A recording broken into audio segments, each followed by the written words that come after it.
gitu ya. Neutron itu bukan paling terkecil dalam suatu atom, ada lagi sub-sub atom yang lebih kecil ukurannya daripada inti dan elektron gitu ya. Ya, diantaranya kan ada quark ya, kemudian partikel muon, positron, neutrino, pion, meson, ya, kaon, eta meson, dan lain sebagainya. Yang kalau dipelajari secara detail, subpartikel ini bisa dipelajari di fisika partikel mata kuliahnya gitu ya. Dan ini peminatannya di fisika energi tinggi. Nah, untuk model atom saat ini yaitu MKK ya, mekanika kuantum. Jadi modelnya itu ada inti atom dan ternyata elektron itu tidak bisa ditentukan secara deterministik ya atau secara pasti. Jadi kan elektron juga berperilaku sebagai gelombang ya. Kalau kalian ingat lagi di kuantum, elektron selain bersifat partikel ternyata berperilaku juga sebagai gelombang. Nanti reviewnya mengenai apa bukti eksperimennya bisa dilanjutkan di slide selanjutnya gitu ya, yang mengenai Davison-Germer itu. Oke, nah ini dia founding father-nya dari Schrödinger, Pauli hingga Dirac, PAM Dirac gitu ya. Menurut mereka kita tidak pernah tahu di mana elektron itu berada. Artinya posisi pastinya tidak deterministik. Ya, berarti kan kalau kuantum permainannya probabilistik gitu ya kan, probabilistik sehingga nanti penyelesaian fungsi gelombang gitu ya atau letak elektron itu bisa menggunakan normalisasi gitu ya, probabilitas atau diselesaikan juga dengan persamaan Schrödinger gitu. Nah, ini kurang lebih penggambarannya ya. Kan awan gitu kan. Jadi elektron itu berada di antara awan-awan ini. Jadi kita kayak menemukan suatu titik di awan gitu.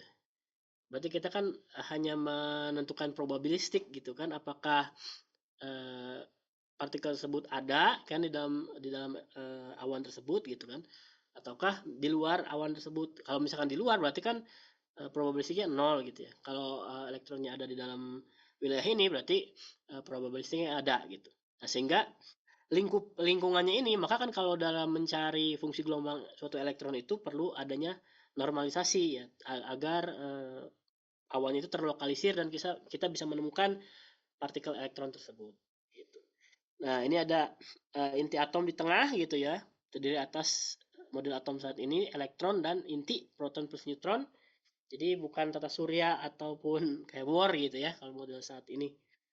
Ini model atom kuantum dan memang ada ruang kosong ya di antara inti dengan luarnya, jadi tidak padat seperti model teori atom Thomson gitu. Awan elektron ya karena elektron tentu saja bermuatan negatif. Nah, di wilayah-wilayah ini itulah yang dinamakan probabilistik atau peluang ditemukannya suatu elektron pada atom gitu ya. Jadi kalau bedanya dengan Rutherford dia kan ada tertentu di lintasan satu, lintasan dua gitu ya, dan juga Niels Bohr gitu kan. Kalau untuk model mekanika kuantum elektronnya itu bersifat probabilistik gitu ya. Jadi peluang untuk ditemukannya suatu elektron. Nah, nanti kan bentuk-bentuk elektron ini ya itu membentuk suatu orbital tuh kan. Dari inti atom di sini ada orbital-orbital, kalau kalian ingat mungkin di kimia gitu ya, pernah ditulis di SMA itu ada kulit SPDF gitu ya. Pernah juga dibahas di eksperimen fisika lanjut ya, fisika modern, menggambarkan suatu elektron sebagai kemungkinan menemukan elektron dalam wilayah ruang tertentu atau orbital. Makanya kan tiap unsur atom tuh berbeda dari konfigurasi elektron gitu kan, posisi-posisi elektronnya. Apakah dia ada di kulit kulit S ya kan sampai 2S gitu. Atau kulit P ya kan sampai 6 kulit, 6 kotak gitu kan kalau dituliskan konfigurasinya, kulit D hingga kulit F seperti itu. Oke. Nah, jadi kesimpulannya untuk teori atom modern ini ya semua materi yang ada di alam ini ya terdiri dari ada atomnya, ada unsur-unsur tertentu. Yang mana atom-atom ini dari unsur yang sama ya, misalkan ya hidrogen dengan hidrogen, oksigen oksigen, maka secara kimiawi mirip dengan massa rata-rata karakteristiknya dari unsur-unsur tersebut. Kemudian atom ya ini memang bagian yang tidak dapat dibagi lagi ya, dia buat atau dihancurkan dengan reaksi kimia biasa, maksudnya ya seperti reaksi redox gitu kan. Namun perubahan ini bisa dilakukan dengan reaksi nuklir. Nah, yang mana kan atom bisa dipecah lagi dalam reaksi fisi gitu, dari inti berat menjadi beberapa inti ringan gitu. Dan ada juga penggabungan atom dari inti ringan, beberapa inti ringan menjadi inti berat. Nah, itu dipelajari di reaksi fusi nuklir seperti itu. Oke, lalu sebentar. Atom dari salah satu unsur berbeda sifatnya dari atom lain ya, misalkan atom oksigen gitu kan, gas berbeda dengan atom misalkan aluminium dari benda padat gitu. Berbeda unsur maka sifatnya pun berbeda. Nah, lintasan atau keberadaan elektron yang tepat tidak diketahui dan elektron ditemukan di awan elektron. Nah, dari berdasarkan model MKK atau mekanika kuantum dari suatu atom, kita tidak tahu kan bagaimana pergerakan elektron atau lintasannya gitu. Tidak seperti Rutherford yang kayak tata surya gitu kan, atau Niels Bohr yang lintasannya mantap ya, atau stasioner. Kalau teori atom Bohr itu kan lintasannya mantap di kulit satu, kulit K, maka dia mengorbit nukleus di kulit K gitu. Apabila ingin berpindah ke kulit L, maka membutuhkan energi, menyerap energi, maka elektron tersebut lintasannya jelas di L, stasioner gitu kan ya. Nah, berbeda dengan tadi yang mekanika kuantum karena awan gitu kan, awan elektron, jadi tidak terlihat apakah elektronnya itu bergerak berputar atau secara acak atau lurus seperti apa gitu ya. Jadi lintasannya tidak diketahui secara pasti sehingga bersifat probabilistik ya untuk menemukan elektron dalam awan elektron. Oke. Nah, adapun skala atom ya, atom itu benda mikroskopis ya, benda yang kecil sehingga tidak bisa langsung dilihat oleh kasat mata gitu. Nah, kalau kita lihat secara orde ya, pangkat minus gitu kan. Kalau pangkat minus kan berarti kecil, sangat kecil. Kalau pangkatnya positif, angkanya besar, itu benda-benda astronomis sangat besar gitu ya. Jadi atom ini benda yang mikroskopik, kecil. Nah, kalau kita lihat ukuran-ukurannya nih, perbandingannya atau komparasi dari di sini ada inti atom ya kan, 10 min 10 meter radiusnya. Kemudian ini 10 min 10 ini adalah jari-jari elektron ke inti atom ya. Makanya nanti dapat skala Niels Bohr itu R-nya itu di order 10 pangkat min 10. Ini kursornya. Kalau kursor saya kelihatan nggak ya kursor saya? Coba kursor saya kelihatan nggak nih? Kelihatan, Pak.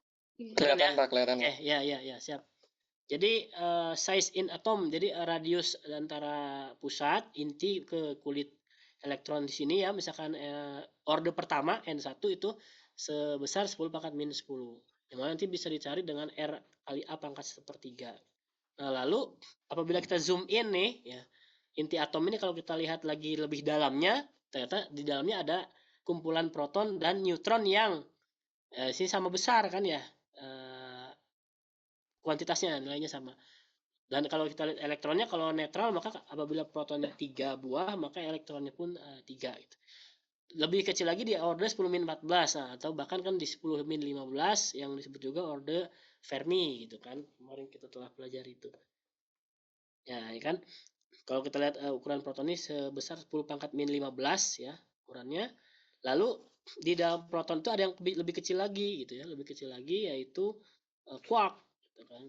Quark yang ukurannya itu kisaran di order 10 pangkat min 18 meter. Jadi makin ke bawah ini gambarnya maka ukurannya semakin kecil gitu ya karena minus. Oke. Jadi sebagian besar massa atom berada di inti ya, proton dan neutron itu di pusat ya, seperti tadi penggambaran MKK model mekanika kuantum pada atom gitu kan. Dia terpusat di tengah dan dikelilingi oleh awan elektron. Elektron tersebut dapat ditemukan di luar inti. Nah, bagaimana cara menemukan elektron tersebut? Itu dengan menggunakan persamaan Schrödinger ya, karena kan elektronnya juga berperilaku sebagai fungsi gelombang gitu. Nah, sebagian besar volume atom adalah ruang kosong. Jadi, tadi sih visualisasinya kalau kita tinjau kembali di sini, intinya kecil di sini nih, kecil di tengah. Nah, sehingga banyak sekali ruang kosong ya, atau besar ya di antara pusat menuju ke pinggiran atom ini ya, atau kulit elektronik. Ternyata banyak ruang hampa atau kosongnya gitu. Berbeda halnya dengan teori atom yang Thomson gitu kan, yang berupa plum pudding itu, atau onde gitu kan, yang bola padat yang antara muatan positif dan negatifnya itu tersebar merata. Oke, kemudian nah ya Ki di sini adalah partikel yang disebut quark. Nah, mungkin ini pengenalan sedikit mengenai quark gitu ya. Jadi ternyata proton neutron itu bukan partikel dasar ya, bukan fundamental. Ternyata proton dan neutron itu terdiri dari beberapa sub atom lagi atau subpartikel lagi. Nah, di sini bisa dilihat nih di dalam dari proton dan neutron. Di sini ada quark yang ukurannya lebih kecil daripada 10 min 18. Nah, ini ada U ini kecenderungan spinnya ya. Up, dua up, satu down. Jadi nanti ada namanya model standar model partikel gitu ya, ada quark, ada gluon gitu kan, ada meson dan lain sebagainya. Namun di sini kita hanya tinjau inti atom yang berupa neutron, proton, ya kan, dan juga di sini nukleus yang ukurannya 10 pangkat min 14 meter. Nah, di sini elektron bisa ditemukan di antara ruang-ruang ini gitu ya, probabilistik. Jadi nggak tertentu lintasannya. Bisa aja dia elektronnya dekat di inti, ya kan? Bisa aja elektronnya berada paling luar gitu kan di sini kan. Bisa aja elektronnya juga ditaruh di bawah sini gitu kan. Bisa jadi. Yang penting lingkup ininya atomnya ini terlokalisir di sini, sehingga maka kalau dalam persamaan matematis ketika menyelesaikan solusi fungsi gelombang itu perlu adanya proses normalisasi. Gitu. Oke, next. Jadi, nah proton terbuat dari quark gitu kan, yang naik dan satu quark turun itu spinnya ya, ada spin up dan spin down. Nah, quark-quark ini disatukan oleh partikel glue ya, atau disebut juga partikel gluon gitu. Baik, apabila dikomparasikan dengan benda makroskopik yang bisa kita lihat gitu ya, suatu ukuran atom itu apabila eh, atom secara keseluruhan itu seperti stadion sepak bola ya, misalkan stadion GBK, maka inti atomnya hanya sebesar ini nih, dua kelereng ini nih. Ya, kalau kita lihat ya kan intinya sangat kecil dibandingkan dengan atomnya. Nah, misalkan saja atom hidrogen. Nah, di sini radiusnya sebesar 32 piko ya kan. Pikometer itu kan ya, order 10 pangkat min 12. Jadi 32 kali 10 pangkat min 12 tentunya sangat kecil, dan jari-jari intinya itu di order Fermi ya kan. Order Fermi sama dengan 10 pangkat min 15 meter. Jadi kalau taruh aja kelereng di sini kan nggak kelihatan gitu ya. Bahkan bisa diabaikan gitu. Saking kecilnya gitu. Nah, tapi karena volumenya apa, kalau jari-jari misalkan kecil gitu kan ya, namun masanya padat besar, maka massa jenisnya pun bisa besar gitu apabila dalam skala nih gram per sentimeter kubik seperti itu. Ini mendekati 10 pangkat 14. Nah, artinya kalau massa jenis besar itu inti atom itu ternyata sangat rapat gitu ya, densitasnya.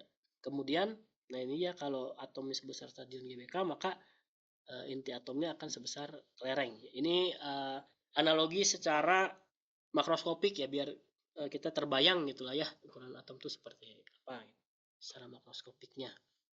Nah, sehingga dari orde-orde ini kita bisa analisis atau bisa dapatkan bahwa skala inti atom ini hampir 100.000 kali lebih kecil dari atom. Berarti beda ordenya berapa nih, 100.000 nih? Satu, dua. Kalau 100.000 ordenya pangkat berapa? Ada yang tahu 100.000? Pangkat?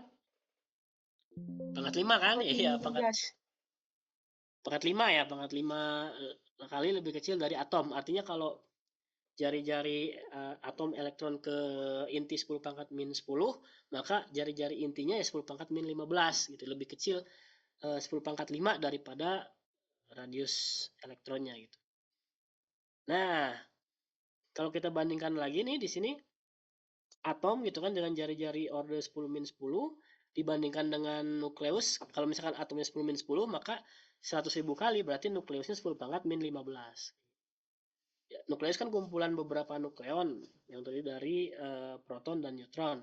Nah, kalau kita lihat inti dari masing-masing proton dan neutron ini, ordernya adalah jadi jari-jari lingkaran kecil ini ya, jari-jari inti yang kecil ini adalah berorder 10 pangkat minus 15 meter.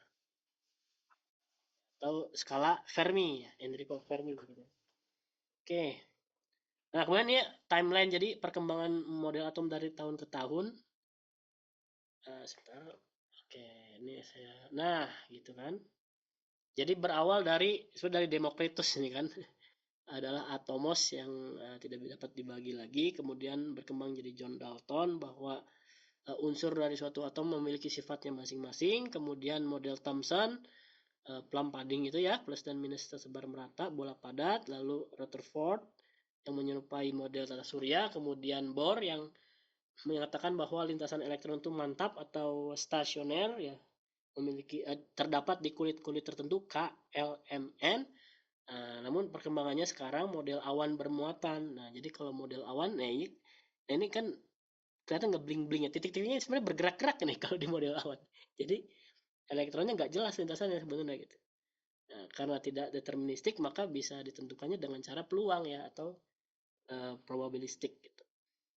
Ya, jadi timeline ya dari John Dalton hingga Chadwick yang menemukan neutron gitu ya. Partikel neutron. Oke, kemudian nah kalau kita bandingkan dengan jadi fisika secara keseluruhan gitu ya, ilmu-ilmu fundamental fisika. Nah ya, kita bandingkan dulu kan mempelajari mekanika klasik, ya kan, kemudian relativistik atau fisika modern, lalu mempelajari mekanika kuantum, lalu lanjutnya teori medan kuantum apabila ingin mempelajari kuantum secara lanjut gitu. Nah, ini komparasinya bisa dilihat dari kelajuan benda yang ditinjau dan ukuran benda gitu ya. Kalau mekanika klasik gitu kan itu kita mempelajari benda-benda besar, benda makroskopik gitu kan, benda astronomis gitu. Yang ordenya far larger than, lebih jauh lebih besar daripada orde 10 pangkat min 9 meter atau orde nanometer. Nah, apabila kita mempelajari kuantum gitu, maka kita mempelajari hal yang mikroskopis, yang kecil skalanya. Yang ukurannya di sini kalau ke radius inti atom ya kan mendekati 10 pangkat min 10 gitu ordenya. Dan kalau kita lihat kelajuan gitu ya, kelajuan bendanya kalau bendanya sangat pelan atau jauh dari kecepatan cahaya, maka ini kan benda-benda makroskopik ya kan, orang ya naik sepeda itu kan, itu kita pelajari di mekanika klasik. Kemudian untuk yang kecepatan tinggi dengan laju cahaya, nah ini waktu itu pernah dipelajari di fisika modern. Nah sebenarnya di antara empat ini ada kelanjutannya lagi namanya GR ya, General Relativity gitu, setelah mekanika relativistik. Jadi kalau ilmu fisika ini dikembangkan lagi nih, ya mekanika relativistik ini bisa ada dua, ada GR General Relativity dan juga ada Special Relativity atau relativitas khusus. Nah, adapun kalau yang sebelah kanan nih bagian mind map ya, peta konsep yang saya munculkan di sini, ini adalah materi fisika inti yang diaplikasikan waktu sekolah menengah ya, waktu SMA dulu, mempelajari inti atom, radioaktivitas dan reaksi inti gitu kan. Kira-kira udah pernah belajar ini belum yang di peta konsep ini nih, inti dari pengertian inti atom sampai energi ikat inti gitu, udah pernah belajar belum di sekolah? Halo, halo, gimana Afijidan? Eh? Oh enggak semua, oke. Udah, insya Allah semoga di fisika ini bisa disikat semua dan berlebih gitu ya, daripada ini. Jadi tapi ya intinya ini sih, kalau fisika inti itu inti atom ya kan, kemudian radioaktivitas ya, peluruhan, waktu paruh dan sebagainya, lalu reaksi-reaksi nuklir ya kan, yang terdiri dari reaksi fisi, fusi dan juga peluruhan alfa, beta, gamma. Baik. Eh, nah ini histori dari waktu ke waktu ya mengenai perkembangan nuklir, fisika inti ya atau inti atom dari tahun ke tahun.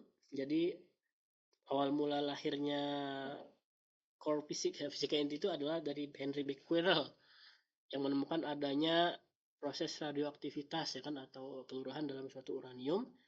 Kemudian Rutherford, nah dari Becquerel itu Rutherford ternyata menunjukkan tiga jenis tipe radioaktivitas atau tipe peluruhan. Ada peluruhan alfa.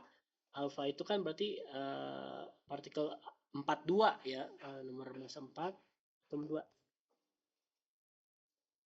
plus 2 kan, alfa itu kan positif 2, kemudian beta elektron min 1 dan gamma.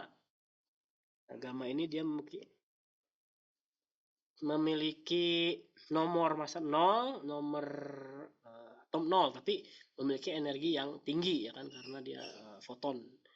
Ini terbukti bahwa membuktikannya gimana foton bisa berenergi ada di fenomena efek Compton misalkan ya, atau efek fotolistrik, yang mana cahaya itu bisa menghasilkan listrik walaupun tidak bermassa gitu ya.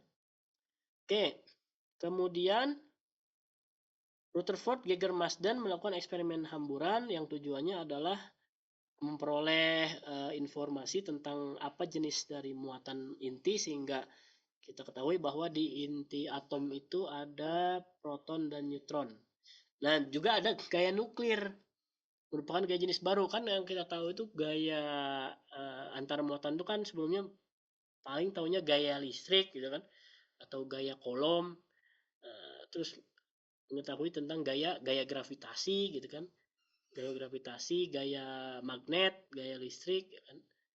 Nah, di kalau di empat gaya fundamental itu, selain ada gaya gravitasi, gaya listrik, gaya magnet, kemudian ada gaya interaksi kuat, interaksi lemah. Nah, itu terjadi pada gaya nuklir gitu ya. Yang mana untuk mempelajari interaksi kuat, interaksi lemah itu bisa diperdalam di fisika partikel gitu ya.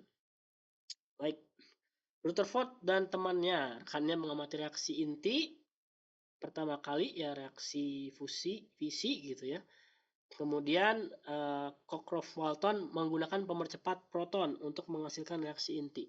Nah, kan benda yang bisa dipercepat mendekati kecepatan cahaya itu kan biasanya benda-benda yang kecil kan ya, yang ukurannya order partikel 10 pangkat min gitu kan. Beda halnya benda astronomis, misalkan planet, dipercepat pakai alat apa gitu kan. Dengan mungkin itu jadi suatu apa, riset kali ya, mempercepat benda planet gitu. Tapi itu belum ada. Kalau fisika energi tinggi dia fokusnya di pemercepat partikel ya, atau disebut juga synchrotron namanya ya, synchrotron, sehingga bisa menghasilkan reaksi inti yang berfungsi sebagai tenaga nuklir, dan energi nuklir itu bisa dikonversi ya kan, bisa dikonvert menjadi energi listrik gitu, energi bunyi yang ramah lingkungan kalau penggunaannya benar. Tapi kalau tidak terjaga dengan baik ya, itu nuklir itu sangat bahaya karena radiasinya itu ya. Oke. Kemudian ini Chadwick yang menemukan partikel neutron, dan Marie Curie menemukan radioaktif buatan. Jadi beliau ini satu-satunya ilmuwan fisikawan perempuan yang berjasa dalam perkembangan fisika inti, Marie Curie. Dan kalau kalian ingat di foto apa, The Great Photo of Physician, yang di situ fotonya ada foto Einstein, ada foto Bohr, ada foto Heisenberg, ada foto Schrödinger. Nah, ada satu orang perempuan di situ di foto tersebut.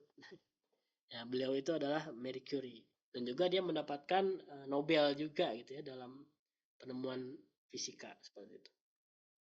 Oke, hingga Fermi yang bisa menggunakan membuat reaktor fisi inti yang dapat dikendalikan. Oke.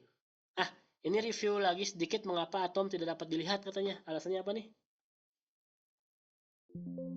Ada yang bisa jawab? Karena mikro dan makro. Kalau makro bisa dilihat. Oke. Karena Nah, ini kalau Pak, panjang gelombang cahaya itu nah, bisa mantul. masuk ke intinya. Iya, betul. Akhirnya ada yang dapat kata kuncinya panjang gelombang, betul. Iya, jadi kan mata kita kan terbatas di spektrum visible light juga ya, dan ukuran tertentu. Jadi panjang gelombangnya itu tidak bisa, atom itu tidak menghasilkan panjang gelombang yang bisa dilihat oleh mata. Nah, nanti ini ada selanjutnya. Nah, secara visual ini nih. Nih, ukuran minimum benda yang dapat dilihat. Situ.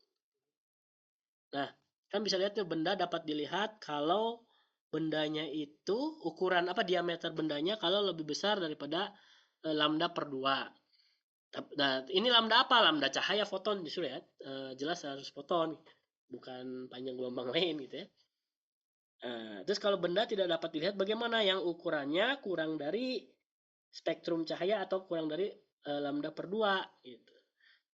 Nah, ukuran minimum benda yang dapat dilihat nih sekitar segini nih, ya kan? Berarti lambda per 2. Nah, dimensi atom itu 10.000 jauh lebih kecil dari panjang gelombang cahaya. Nah, betul di panjang gelombangnya nggak masuk. Mata kita hanya bisa melihat visible light yang magic Webiniu kan. Terbataslah itu karena spektrumnya tidak masuk atau panjang gelombangnya tidak sesuai dengan standarnya gitu ya, yang ini ukuran lambdanya, maka ketika dilewatkan gelombang cahaya pun atom itu tidak merefleksikan visualnya dan ukurannya tidak terlihat gitu ya, sehingga akan sulit sekali diamati oleh cahaya. Nah, untuk melihatnya bisa menggunakan alat bantu lain seperti spektrometer massa gitu dan lain sebagainya. Oke, next. Kalau ini adalah ukuran-ukuran dari inti atom dan juga partikel elektron gitu ya, dan quark. Oke, note apa nih saya catatan. Ya, ini berlanjut ke model atom ya, atau penulisan lambang atom. Jadi kan atom itu terdiri dari inti dan kulit gitu ya. Yang intinya itu terdiri dari Z. Nah, kalau secara lambang nih ya, nulis proton itu Z. Z itu adalah nomor atom. Nah, jadi kalau misalkan helium 1, nah di bawah kan Z-nya He1 misalkan gitu. Ini bisa saya sambil bantu tulis Kang ya. Atau mungkin ya bisa cek lah kan nomor massa tuh di kiri bawah ya kan ya. Nomor atom di kiri bawah, kalau nomor massa di kiri atas gitu kan, letak angkanya. Yang mana nomor atom menunjukkan jumlah proton.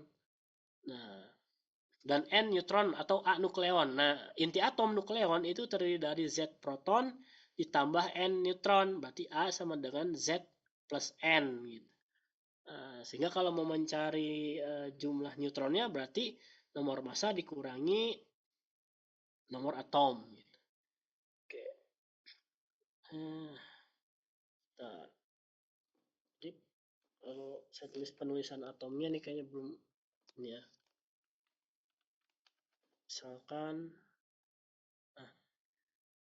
apa nih, 4, 2 helium. Nah, coba ini Z-nya berapa nih? Kelihatan nggak coret-coretan saya? Annotate-nya. Kelihatan, Pak. Kelihatan ya? Oke. 42 He. Ya, 42 He berarti Z-nya berapa nih? Nomor atom heliumnya berapa ini? 2. Wih, keren Dusuk. Alhamdulillah 2, betul. Terus apa lagi nih? Oh, ada di chat juga. Oke, siap. Fajri hadir. Ya, oke. Z-nya 2. Neutronnya sebelum ke N-nya A-nya dulu ya. A-nya 4, Pak. A-nya 4. Ini harus saya nulis gini ya, strukturnya ini Z.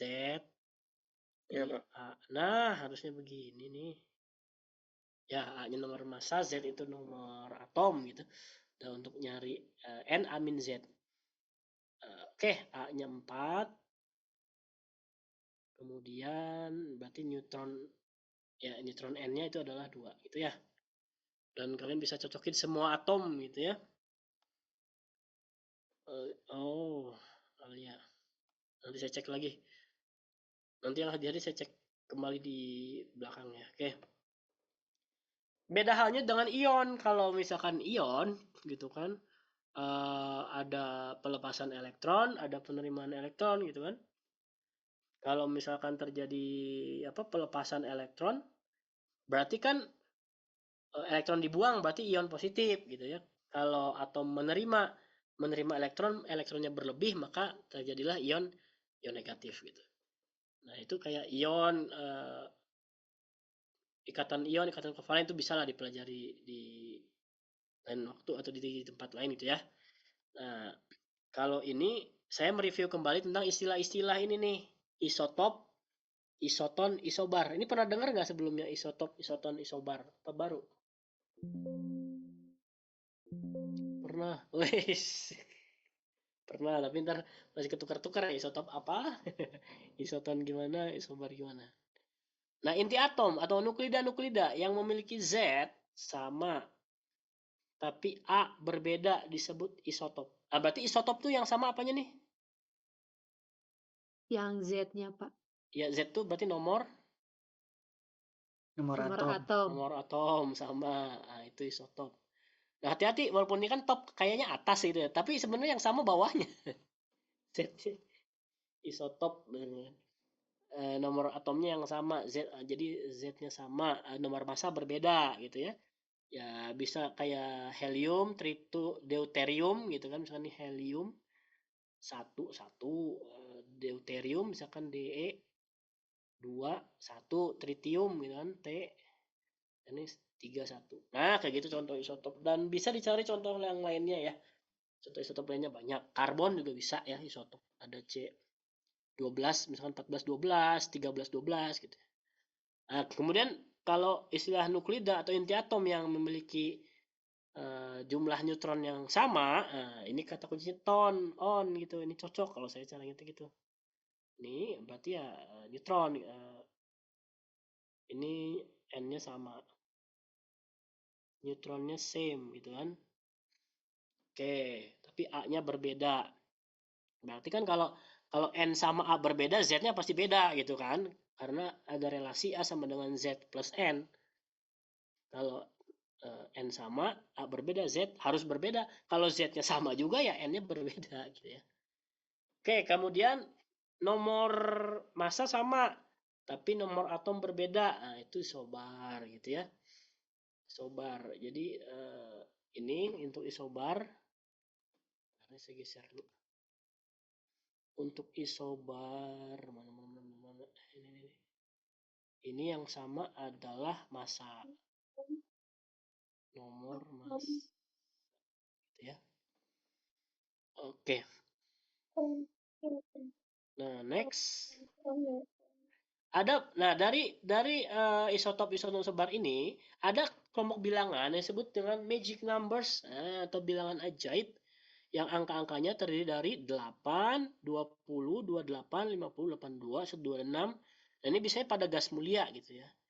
Jika perbandingan antara nomor atom dan banyaknya neutron sama dengan salah satu bilangan ajaib itu, maka akan lebih banyak isotop atau isoton dibandingkan jumlah isotop-isoton untuk nilai Z per N yang lain untuk nilai yang A yang sama atau berdekatan. Nah, maksudnya ini kalau misalkan ada yang 8 dengan yang 9 gitu kan.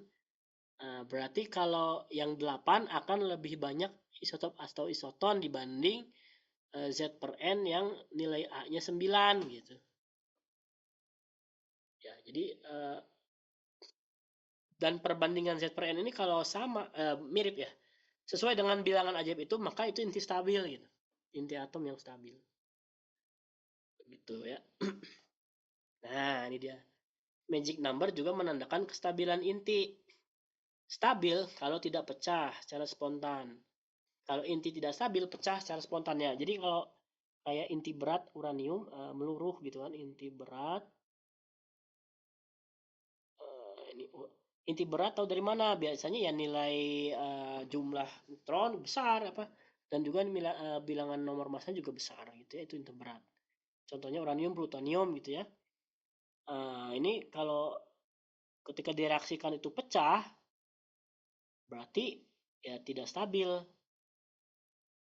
Karena tidak stabil, maka terjadilah radioaktivitas, radiasi gitu ya. Radioaktivitas, begitulah ya. Nah, inti dengan Z atau N bernilai sama dengan satu magic number, itu lebih stabil dari yang lain. Contohnya kan, contoh nih inti yang sangat stabil karena baik Z maupun N sama dengan magic number O16 CA40, CA48, PB208. Nah, misalkan di sini kan kalau O16 nomor atom O berapa? Ada yang tahu nomor atom O berapa? Nomor atom O. Biar saya tulis deh, coba nomor atomnya sebutin deh. O berapa nomor atomnya?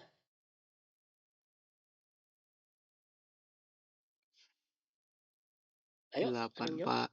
Ah, gitu Taufik. Lagi-lagi, kalsium berapa? Tanggung deh. Ca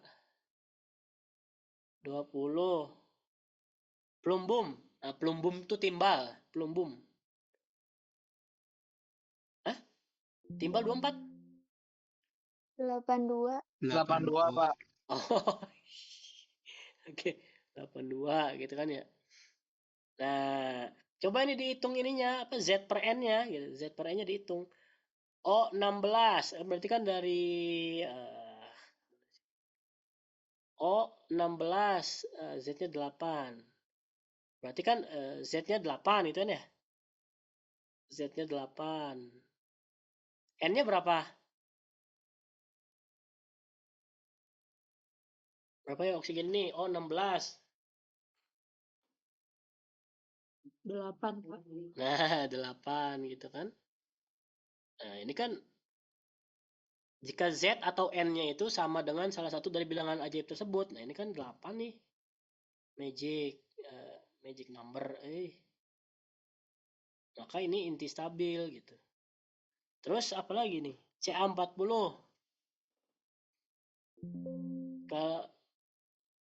Gimana? CA40 berarti Z20, N-nya 40. 20 juga, Pak. Nah, iya. Ini kan sesuai dengan magic number, stabil. Terus 48. 48 berapa? Nomor atom CA48? 24 ya? 24. Nah, tapi dia tidak tepat magic number ya. Berarti kalau dibandingkan ya, CA40 dengan CA berapa nih? 48. Ini benar 24 nih Z-nya. Saya nggak lihat. Atau 4 atau 20. 20 kalau CA tuh.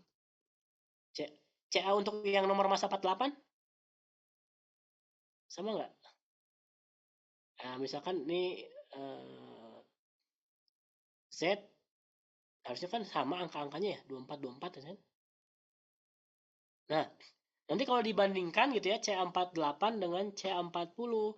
Nah, berarti CA40 lah yang lebih banyak isotop atau isotonnya dibanding dengan isotop atau isoton yang CA48 gitu. Karena kan yang CA20 ini magic number.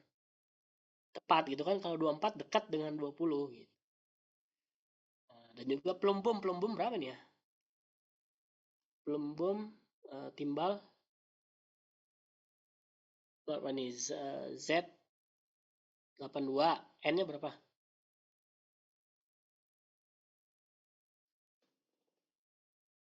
Berapa tuh N-nya?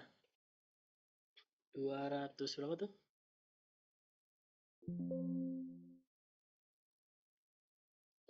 Gitu dong. Ini magic number semua kan? Berarti inti atom yang stabil. Ya kan 82 magic number dan 126 juga magic number. Begitu.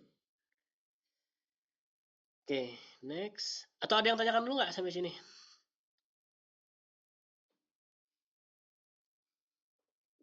Belum.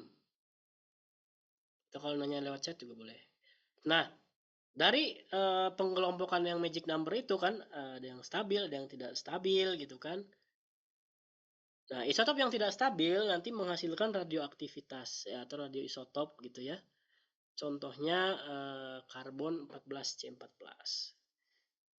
Oke. Berarti kan C14 ini tidak bersesuaian dengan magic number kan? Nah, nggak ada kan? Oke, nggak ada 14.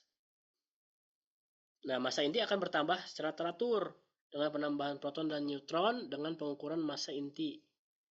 Nah, ini pengukuran massa itu bisa dilakukan dengan spektrometer massa. Cara prinsip kerjanya dia menggunakan sistem gaya magnet juga sih ya, ada magnet, kemudian gaya sentripetal, yang nanti kan dari partikel yang bergerak melingkar itu kan ada M-nya gitu. Nanti bisa dapat variabel M dari persamaan gerak gaya sentripetal, gerak melingkar, dan juga gaya magnet Becky-V. Ya. Dapat nilai M-nya memungkinkan isotop stabil terpetakan. Jadi isotop yang isotop itu kan nomor atomnya sama gitu kan ya, nomor atomnya sama. Dari massa-massanya itu kan dalam satuan muatan atom ya, ya SMA atau U gitu kan, dapat nilai massa U-nya, nanti dapat juga nilai perbandingan Z per N-nya dari nomor massa nomor atom, maka bisa memetakan nilai-nilai isotop yang mungkin gitu. Contohnya karbon.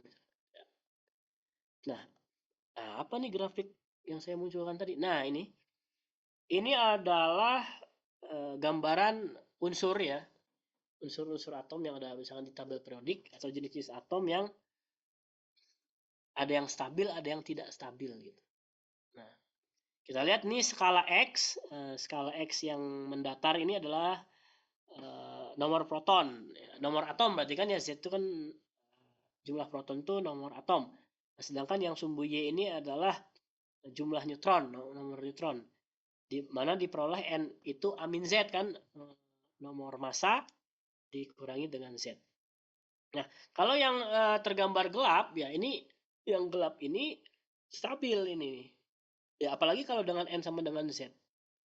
Ya ini adalah inti stabil. Tapi kenyataannya nih kan ini meluruh naik gitu, dan banyak yang abu-abu. Nah, yang abu-abu ini intinya sudah berat dan tidak stabil, alias akan meluruh secara spontan. Inti berat sangat stabil kalau N-nya N lebih besar daripada Z. Itu ya. Nah, kalau kita lihat N lebih besar daripada Z, berarti dia belok ke atas. Kan kalau ini linear ya kan, ini linear sama. Ya. Semakin, karena ya logis ya kan, semakin banyak proton ya kan, inti atom semakin berat, ya neutronnya kalau semakin berat berarti kan masanya besar gitu kan. Massa besar, nomor massa besar, N itu bergantung dari A min Z kan begitu. Ya, nomor massa dikurangi nomor atom. Jadi kalau intinya semakin berat, A-nya semakin besar, maka N-nya harus semakin besar. Jadi akan meluruh ke atas gitu kan. Nah, ini kecenderungan grafiknya nih. Terus semakin besar jumlah proton ya kan, gaya tolak semakin besar. Diperlukan lebih banyak nukleon agar inti tetap stabil. Nah, itu dia. Proton dengan proton itu kan tolak menolak ya secara gaya listrik atau Coulomb gitu. Nah, akhirnya harus ada yang menjaga, tapi dengan besarnya gaya tolak, inti atom tetap terjaga di tengah. Ada apa sih itu gitu? Nah, disitulah yang dinamakan gaya nuklir. Kan gaya nuklir, atau kalau beralih ke berkaitan dengan energi, berarti terkait dengan energi ikat inti. Nah, terus juga agar semakin terjaga dan tidak saling tolak menolak atau intinya tercerai berai kan, kalau tolak menolak kan terpisah gitu kan, diperlukan lebih banyak nukleon ya, atau neutron yang menyimbangkan ya, agar inti tetap stabil gitu. Nah, terus dari grafik ini saya peroleh bahwa nggak ada inti yang stabil kalau Z-nya lebih dari 83. Nah, kita lihat. Jadi yang gelap ini nih stabil nih, yang ini nih ya. Nah, ini stabil, inti stabil. Nah, terus kita tarik garis nih misalkan ini. Nah, ini tarik garis ini. Nah, kurang lebih bengkok saya. Ini nggak di tengah-tengah ya, nggak di tengah-tengah 80-90. Kalau tengah-tengah kan 85. Ini kalau kalian tarik garis lurus, ini ternyata nilai Z-nya adalah 83 gitu ya. Jadi udah nggak ada lagi yang coklat kan, ke atas itu abu-abu semua. Berarti inti yang lebih besar nomor atomnya dari 83, maka udah inti berat yang meluruh gitu ya, menjadi inti-inti ringan. Oke. Nah, terakhir untuk mengenai materi ini, agar cukup waktunya ya, terkait dengan dimensi dan satuan dalam fisika inti. Nah, ini saya kutip lah, nggak apa-apa ya, di buku. Nah, ini buku keren gitu ya. Introductory to Nuclear Physics. In nuclear physics, we counter length of the order of 10 point, 10 of the order minus 15. 10 pangkat min 15. Nah, ini femtometer atau Fermi. Jadi kalau nama secara prefix ininya kan ada meter, mikrometer, nanometer gitu kan. Ada pikometer, ada kilometer, milimeter. Nah, maka kalau dalam skala meter prefixnya itu kan femto ya. Femtometer. Nah, ini diketahui disebut juga 1 Fermi. Jadi boleh nyebut 10 min 15 Fermi, boleh. Nyebut FM femtometer juga boleh. Sebagai penghargaan dari pionir fisikawan nuklir Enrico Fermi, asli Itali dan Amerika gitu ya, studi di Amerika beliau. Nah, nuclear size range about 1 femtometer untuk 1 nukleon sampai 7 femtometer untuk inti yang berat. Berarti kan di sini 1 nukleon itu ya, atau ini kan FM itu menunjukkan besaran panjang ya kan, panjang, length ya kan, length. Nah, atau radius dari inti ya, radius dari inti. Beda halnya dengan inti dengan elektron ya kan, kalau radius Bohr inti dengan elektron 10 min 10 gitu. Nah, kalau dari nukleon ini ordernya 10 pangkat min 15. Nah, untuk heaviest nuclei atau inti atom yang berat ya, bisa disebut di atas 83 ya nomor atomnya, itu radiusnya atau panjang dari intinya adalah 7 dikali 10 pangkat min 15. Nah, terus juga karena ini adalah atom yang bisa dipercepat gitu kan dengan kecepatan tinggi. Kita ingat bahwa relasi energi kecepatan dan massa ditemukan oleh Albert Einstein dengan rumus cantiknya itu E sama dengan mc kuadrat gitu ya. Mc kuadrat C order 8 dikuadratkan dengan mass ya kan, dari misalkan dari suatu partikel karena ordernya sangat tinggi gitu ya, diukur dalam mega, satuan mega elektron volt. Makanya ada suatu ya cabang fisika yang menekuni energi tinggi gitu kan, dari sini awal mulanya berkaitan dengan fisika nuklir inti, fisika energi tinggi. Dan juga ada astrofisika gitu ya, karena bintang-bintang itu kan terdiri dari inti-inti atom juga ya kan, strukturnya ada helium, hidrogen dan lain sebagainya. Jadi bisa luas gitu ya cakupan dari bidang ini. Nah, dalam ini energi nuklir dalam satuan mega elektron volt. Tapi kan kita kalau secara basic, secara SI standar internasional itu dalam joule. Nah, kira-kira ada yang masih ingat nggak 1 elektron volt kalau diubah ke standar satuan SI berapa joule 1 EV? Yang masih ingat nggak 1 EV?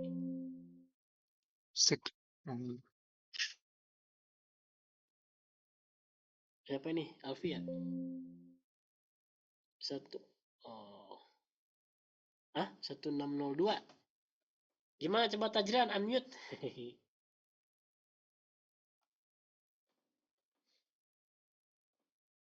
Biar saya tulis nih. Enggak Pak, itu ngomongnya mau 1,062 1602 tapi nggak pakai koma.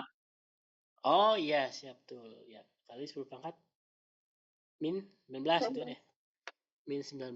Oke, ada yang chat lagi nih. Betul ya, 1,602 kali 10 pangkat min 19. Nah, jadi kalau mega, nah ini kan M besar tuh mega elektron volt tuh juta, milion. Jadi ini 10 pangkat 6 gitu ya.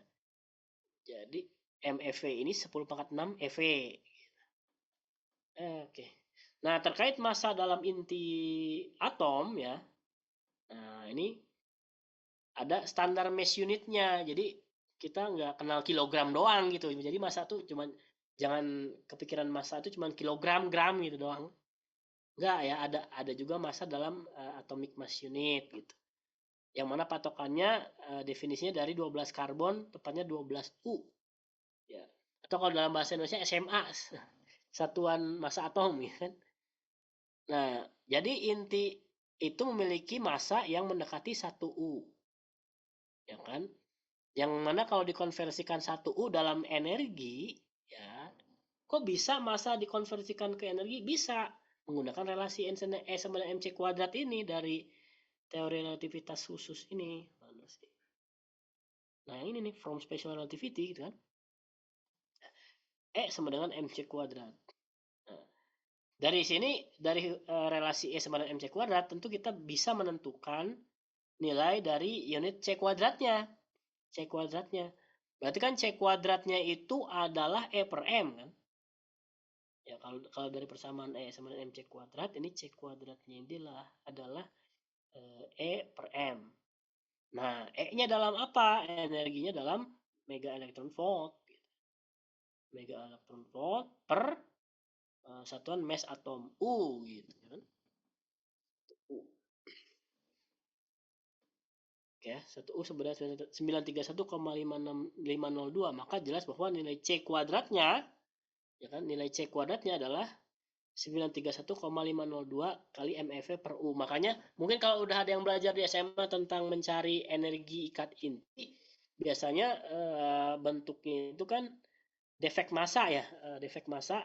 Jadi ada massa proton gitu kan, Z massa proton ditambah inti N massa neutron ya kan, dikurangi massa atomnya gitu kan. Ini defek massa namanya. M atom misalkan M-nya hidrogen. Nah, ini untuk menyetarakan satuannya kan bukan joule kan kalau pakai MeV per U, ya maka pakainya dikali 931 gitu. 502. Nah, cuman mungkin ada yang jadi pertanyaan nih dari penjelasan ini. Atau ada yang tanyakan dulu sebelum saya lanjut?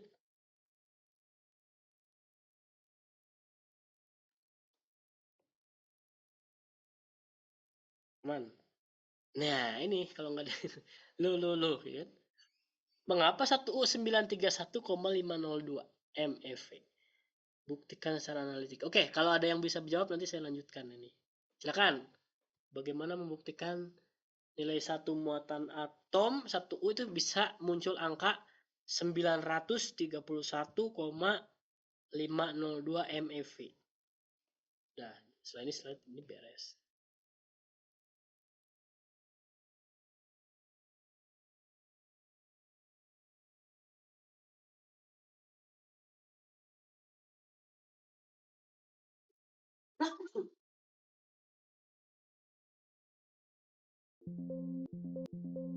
Pak, untuk mengapa 1U sama dengan 931,504 MeV, M kan massa dan C adalah kecepatan cahaya yang nilainya 3 kali 10 pangkat 8. E sama dengan mc kuadrat. Nah, 1U itu didefinisikan sebagai 1/12 massa atom karbon 12 kalau memakai pemisahan karbon. Jadi 1U itu untuk nilai 1U jika dikonversi ke dalam kilogram adalah 1,6605 kali 10 pangkat min 27 kilogram. Coba bisa di-annotate nggak layar saya? Bisa Coret-coret deh. Coba. Di sini ya, Pak. Jadi Ini saya hapus dulu deh. Jadi 1U itu sebentar. Bisa nggak annotate di layar sini? di atas bisa, Pak. Oh, coba. Ah, iya, silakan. Saya nggak hilang lagi annotate ini. Tapi hilang-hilangan, Pak. Kenapa ya? Kalau diketik pakai teks T. Oke.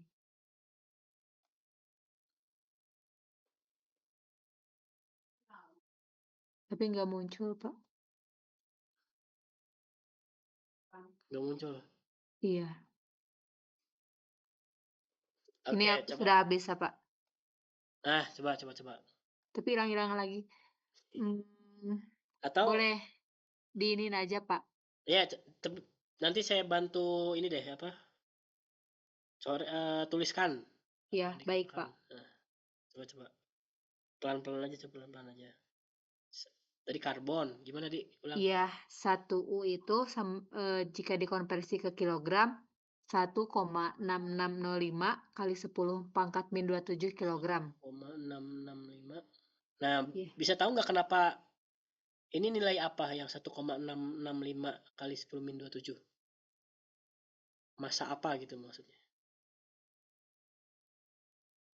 Itu masa, bentar Pak, ada gangguan. Yang lain boleh bantu yang lain. Yang lain. Mereka udah dapat ilham. 1/12 massa iya. dari atom karbon. Hah? Gimana? Pik? 1/12 dari masa atom karbon. Aduh, kan 1/12 dari. Masa atom karbon 12 atau 12C, Pak. Oh.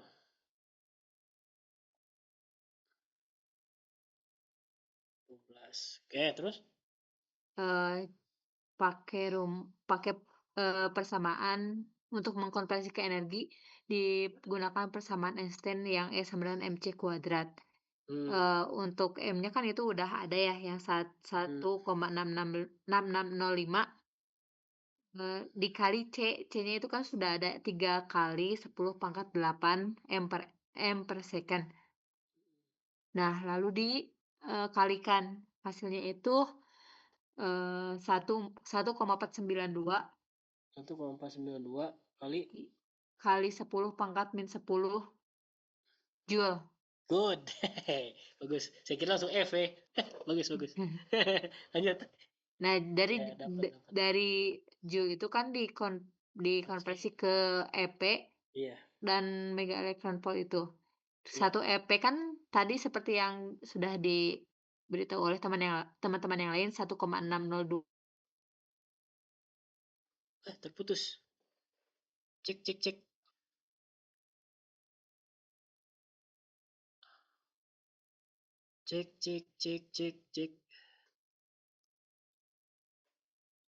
Saya nggak dengar suara. Terputus. Sorry. Apakah saya terputus nih? Ada. Oh, Agnianya yang nggak suara ya? Iya, Agnianya Oh, terpental iya. kayak Pak. Oke. Ya, langkahnya udah betul sih. Jadi, ya tinggal bagi untuk menjadi elektron volt ya ini tinggal dibagi 1,602 kali 10 pangkat min 19 ya. Bapak maaf terlempar karena apa namanya? Mati lampu. Iya. Oke, nggak apa-apa. Dilanjut ke EP itu yang tadi Pak. Nah,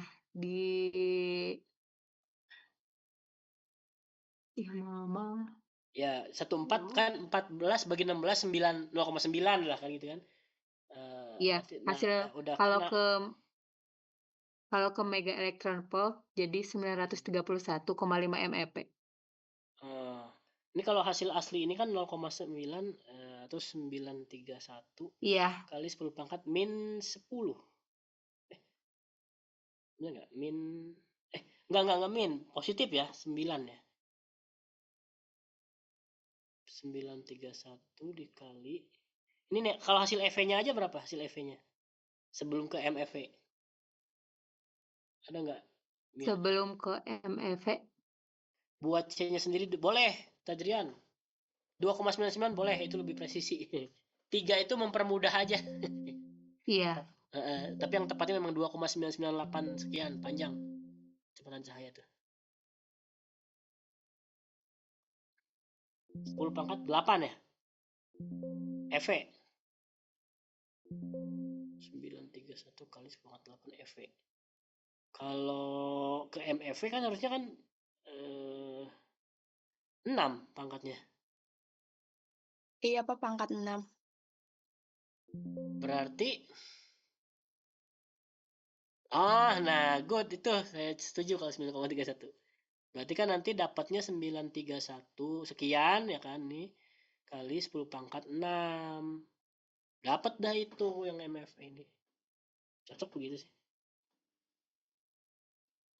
Oke, bisa dipahami sampai sini? Bisa, Pak. Jelas ya? Oke, yang lain gimana yang lain? Aman?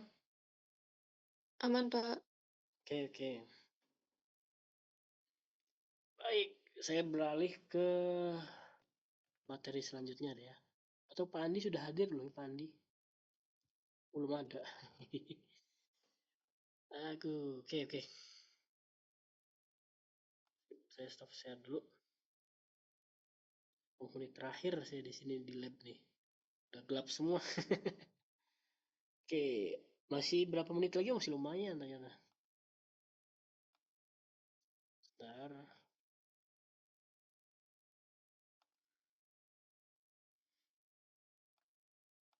Kalau materi selanjutnya sebenarnya elemen kuantum itu bagi yang sudah mengontrak fisika kuantum ya itu sama, saya hanya mereview ulang aja, komponen kuantum atau fisika kuantum. Mengapa menggunakan itu? Ya karena sifat dari elektron itu yang dualisme itu ya. Ini saya share dulu deh slide-nya.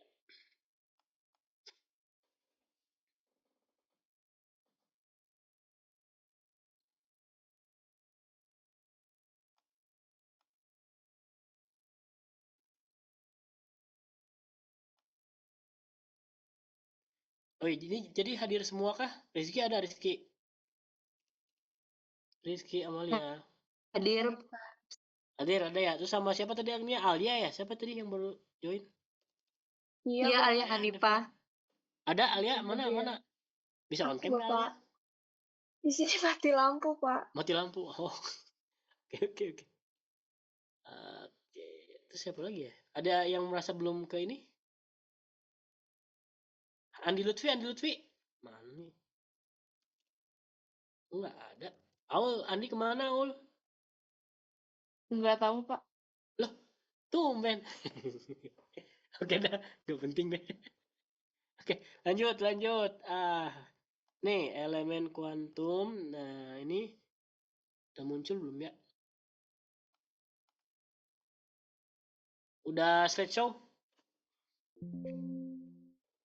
Udah ya. Oke. Ya, jadi penyebab utamanya ya itu sifat dari dualisme gelombang partikel. Siapa yang mau berpendapat mengenai dualisme gelombang partikel? Kan? Masih ingat gak prinsip dualisme kepemimpinan, dualisme gelombang partikel? Ayo. Yang menyatakan bahwa semua partikel mikroskopik seperti elektron, proton, dan foton memiliki sifat ganda. Jadi kadang berperilaku sebagai partikel, kadang seperti gelombang. Jadi kalau sebagai partikel mereka memiliki massa, momentum, dan posisi tertentu. Tapi kalau sebagai gelombang, mereka dapat mengalami fenomena seperti diffraksi dan interferensi yang biasanya terkait dengan gelombang cahaya itu, Pak. Ya, sip. Berarti masih mirip sama catatan kuantum dulu. Bagus. Ya, ada pendapat lain selain Agnia? Mungkin mau mempertegas. Jadi ada dua sifat yang terjadi beriringan simultan gitu. Dan itu terjadi pada satu objek gitu ya. Ya, memiliki sifat ganda. Nah, yang terjadi pada apa gitu kan? Kalau awal mulanya kan kita mempelajari fenomena di cahaya gitu kan, atau foton. Ya, yang mana paradigma dulu ya kan zaman Newton, Huygens itu kan dia meninjau bahwa ya cahaya itu gelombang-gelombang sendiri gitu. Cahaya itu partikel sendiri yang mana masing-masingnya baik gelombang dan partikel mempunyai ciri-ciri masing-masing dengan besaran-besaran yang tadi disebutkan oleh Agnia tadi ya. Kalau partikel dia memiliki momentum, kalau gelombang dia memiliki panjang gelombang, bersifat seperti gelombang, layaknya interferensi gitu kan, kemudian bisa difraksi dan lain sebagainya.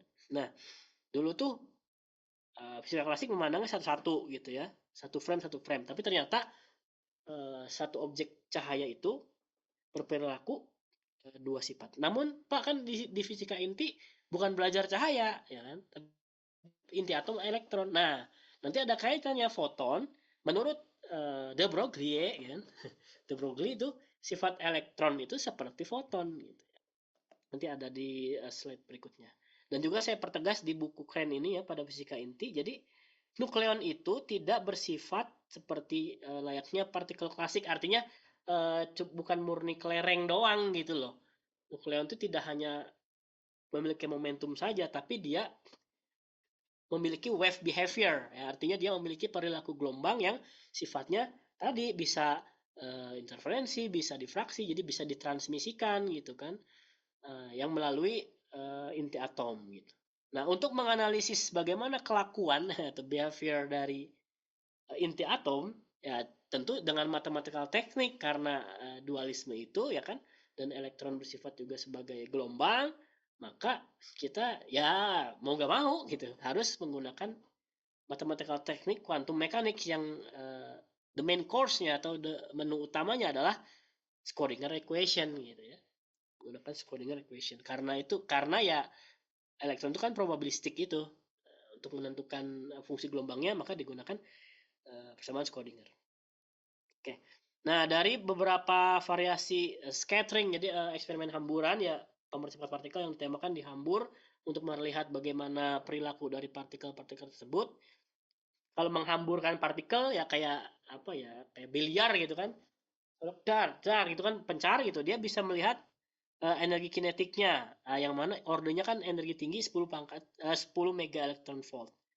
Tapi sebenarnya energi kinetik nukleon ini itu sangat kecil dibandingkan dengan energi diamnya gitu. Energi diamnya yaitu 1000 mega electron volt, maka kecenderungannya inti atom itu diam di tempat. Padahal kalau kita zoom in lagi, kalau kita lihat lagi secara mikroskopik, itu mereka ada interaksi, ada pergerakan. Yang mana energinya kan jauh lebih kecil daripada energi diam. Jadi seakan-akan dia diam. Ya kan? Kalau seandainya kinetik energinya lebih tinggi daripada rest energinya, maka bisa dibilang inti atom itu bisa berpencar, tidak diam di tengah. Nah, dengan energi seperti ini, so we can confidence, kita bisa yakin bahwa kita bisa menyelesaikan kasus mengenai interaksi inti atom ya dengan elektron itu menggunakan non-real quantum mechanic. Nah, yang mana non-real quantum mechanic ini itu merupakan persamaan Schrödinger. Kan kalau kalian ingat kembali persamaan Schrödinger gitu kan, itu kan tidak ada C-nya ya. Apakah persamaan Schrödinger ada variabel C-nya? Ada nggak? Ayo, masih ingat nggak persamaan Schrödinger? Ayo, wah.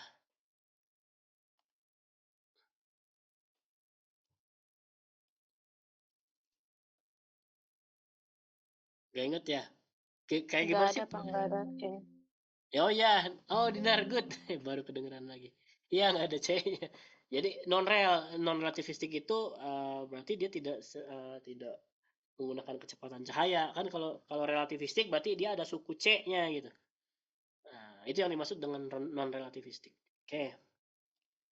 Nah, oke, ini ciri-ciri tadi yang sudah dijelaskan oleh Agnia juga ya. Jadi kalau bersifat gelombang karena apa? Karena ada besaran panjang gelombang, bilangan gelombang, vektor pointing ya, vektor gelombang, interferensi, polarisasi dan lain sifat gelombang lainnya. Kemudian kalau cahaya bersifat partikel ada momentum. Selain cahaya ada juga yang memiliki dualisme gelombang partikel elektron. Nah, di sini nanti pengantar ke de Broglie gitu. Sehingga dalam keadaan tertentu elektron bisa sifatnya partikel dan juga bisa sifat gelombang. Nah, apakah ini hanya teori semata? Tidak, ini sudah dibuktikan dalam eksperimen difraksi elektron sehingga de Broglie itu mendapatkan Nobel karena hipotesisnya beliau atau ya teori yang dibangun beliau itu terbukti secara eksperimental. Nah, ini mungkin gambaran ya, kalau yang sudah belajar kuantum dengan saya pasti sudah tahu gambar ini. Perbandingan balance peluru partikel gitu kan dengan gelombang. Jadi yang balance ini partikel murni gitu ya, partikel murni. Kalau yang water wave ini gelombang murni. Kalau elektron ini ternyata kan kalau secara wujud elektron itu partikel ya, partikel. Tapi ketika melalui celah-celah sempit gitu kan, itu perilaku yang sebelah kanan ini ternyata menyerupai water waves gitu. Ya. Kan elektron secara sebelum melalui difraksi itu wujudnya butiran ya, partikel-partikel seperti bullets ini, peluru ya, partikel kecil gitu ya. Tapi ternyata dia mampu melalui celah kecil difraksi Lalu ketika di sini tertangkap sifat gelombangnya layaknya water waves. Itu ya. Jadi terbukti bahwa elektron itu di saat yang sama simultan dia memiliki sifat dualisme ganda gitu ya, punya kemampuan punya sifat partikel dan gelombang secara bersamaan di waktu yang sama. Ya kan? Kalau misalkan ini hasilnya partikel murni harusnya sesuai dengan balance yang bond machine gun ini gitu. Tapi ternyata elektron ini menghasilkan pola gelombang yang mirip dengan water waves. Sehingga dari situ bisa disimpulkan elektron itu bersifat ganda juga seperti foton. Nah, eksperimen selanjutnya yang lebih jelasnya mengenai difraksi elektron itu nanti oleh Davison-Germer. Nah, ini kan hipotesis beliau ya, de Broglie, bahwa foton itu ya elektron itu seperti cahaya. Maka dia bisa analogikan dong dari Compton, efek Compton itu kan hubungannya lambda H per P ini dari Compton ini kan. Kemudian Compton itu menuliskan persamaan begini. Jadi sebenarnya Broglie itu idenya cuma membalikan persamaan. Kalau Compton dia menemukan bahwa cahaya itu bisa mendorong elektron, menghamburkan elektron. Jadi kan cahaya kalau bisa mendorong elektron berarti dia punya momentum yang nilainya H per lambda. Begini. Compton tuh begini. Oleh de Broglie hanya ditukar pindah ruas. Yang tadinya PH per lambda, jadi dia berarti kalau partikel bersifat gelombang, kan diselesaikan dulu, maka Tuhan harus adil gitu. Nah, Tuhan harus adil berarti perilaku gelombang pun bisa ditinjau sebagai partikel gitu. Jadi partikel sebagai gelombang, maka saya bisa meninjau gelombang sebagai partikel. Nah, awalnya ya ini disertasi beliau tugas akhir doktoral de Broglie gitu. Awalnya berupa hipotesis karena kan belum ada eksperimen yang mendukung. Tapi beberapa tahun kemudian dibuktikanlah oleh Davison-Germer sehingga de Broglie dapat Nobel di 1929 gitu. Ini kan saya mengulas kembali aja yang sebelumnya itu Davison-Germer ini bisa terwujud dengan baik, bisa gitu ya, dengan persamaan-persamaan tertentu yang sesuai dengan gelombang di sini kan. Lambda N2 desin Pi kan ini kan persamaan difraksi gelombang. Untuk mendukung hipotesis de Broglie sehingga mendapatkan Nobel Prize. Nah, hasilnya bagaimana gitu. Ini kan ini skema eksperimennya, lalu hasilnya ini ditembakkan pada kristal nikel gitu kan, sumber elektron ditembakkan, diterima oleh detektor, dipantulkan ya sebesar pi gitu kan, maka diperoleh persamaan difraksinya jadi begini bentuknya kan tadi n lambda 2D sin gitu kan, sin sudut datang kan.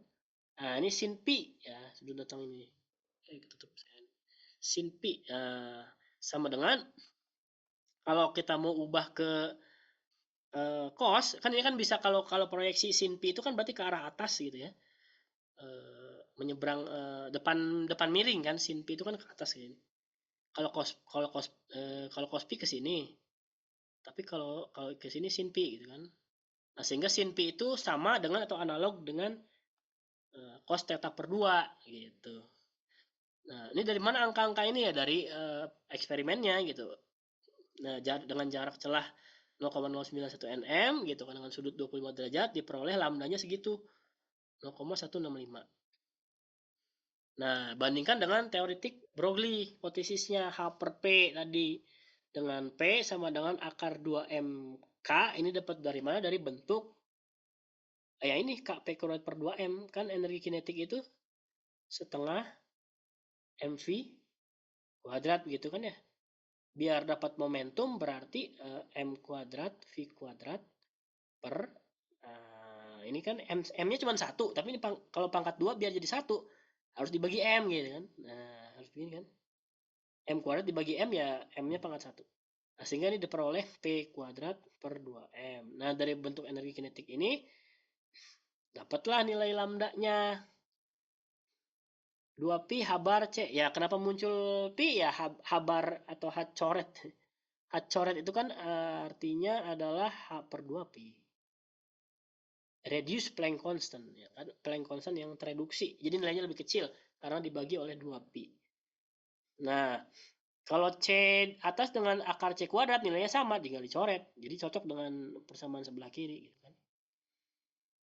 Nah, dengan nilai variabel dari eksperimen kinetiknya 54 elektron volt, ubah ke elektron volt dari lambda misalkan yang meter gitu kan, maka diperoleh hasilnya seperti ini. Dapatnya 0,167, sangat presisi ya, di angka 16 sekian gitu. Ini udah dibilang valid gitu ya. Karena kan kalau ini kan hanya tetapan-tetapan saja, kan hanya pembulatan beda sedikit gitu kan. Dari 165 ke 167. Ini bisa dibuktikan dengan masukkan nilai H bar H per 2pi, C-nya kecepatan cahaya, ME-nya M elektronnya itu 9,1 kali 10 pangkat min 31 gitu kan kilogram. Nah, dapatlah nanti nilai itunya, nilai lambdanya. Ya karena mirip ya bersesuaian gitu 0,16 sekian terbukti ya hipotesa de Broglie. Oh, annotate-nya masih ada. Sebentar.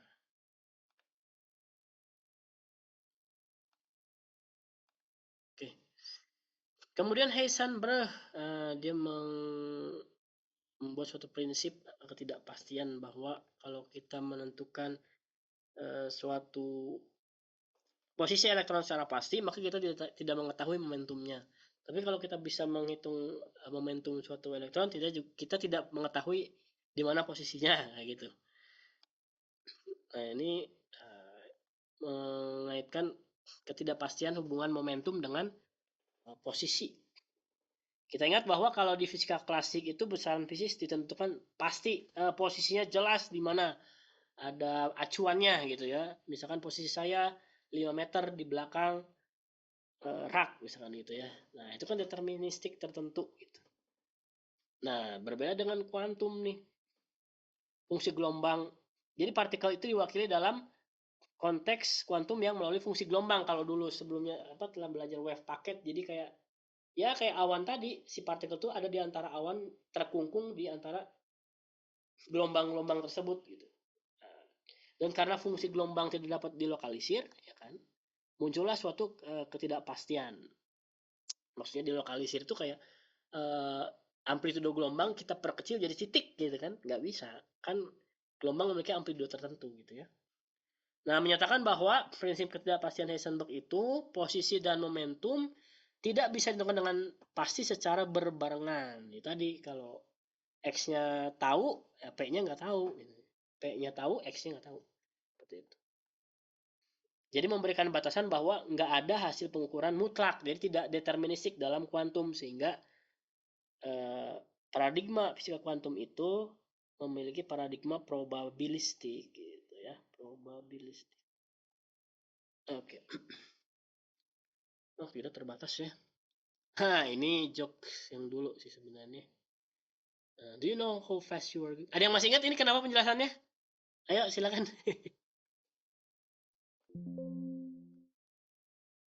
Ini katanya Heisenberg ketangkep ini tuh. Siapa-siapa yang mau berpendapat? Jadi Selain Agnia deh. pengemudi Selain Agnia. Yang cowok tadi siapa yang cowok? kenapa?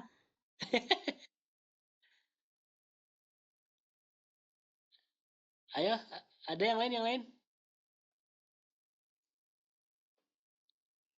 Mana nih, ada suara yang lain nggak? Afi, gimana Afizan? Wah, tinggal buka aja catatan kuantumnya.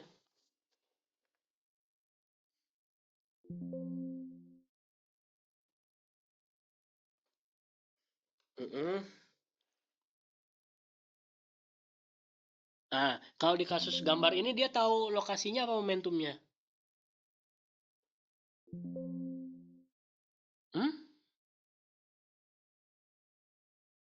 Si Heisenberg ini yang tertangkap dia tahu lokasinya.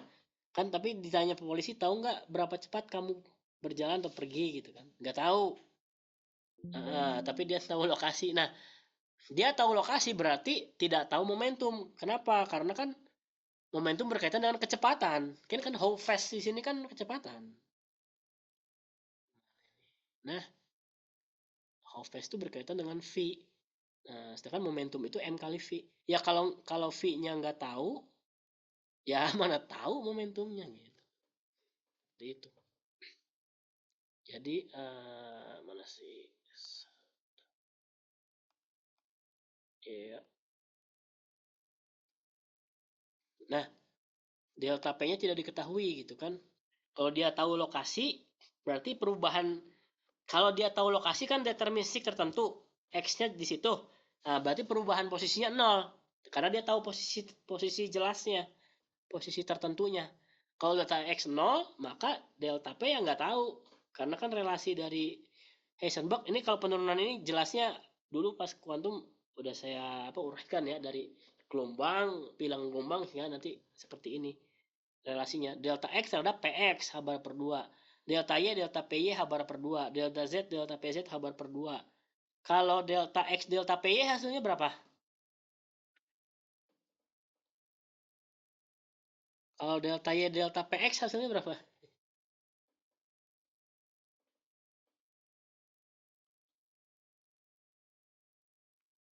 Ada yang masih ingat ya?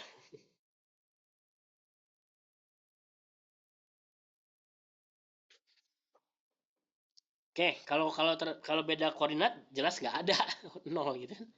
Nggak saling berhubungan sama lain. Jadi kalau delta X, delta PY 0. Tidak saling berkaitan. Delta Y posisinya dengan PX 0. Beda gitu ya. Oke, mungkin karena waktu juga ya. Ini saya percepat. Jadi kan selain relasi delta X, delta P, H bar per 2, itu juga dipenuhi delta E, delta T, H bar per 2. Nah, dulu pernah saya instruksikan untuk turunkan dari delta X, delta P menjadi delta E, delta T gitu kan. Sehingga nanti bisa diperoleh bahwa partikel dalam fungsi gelombang itu bisa menerobos barrier gitu kan. Tidak seperti klasik yang kalau energinya lebih rendah daripada potensialnya atau daripada penghalangnya, maka dia akan di situ terus gitu ya. Ya mungkin segini dulu deh, sampai sini dulu. Ada yang ditanyakan? Nanti ini berlanjut ke skornya Sudah atau cukup, Pak. cukup. Atau nanti pekan depan gimana Pak Andi deh? Pak Andi datang ya? Datang nggak ya? Oh, mantap. Oke, saya stop share aja ya. Cukup ya. Silakan kalau ada yang tanyakan dulu.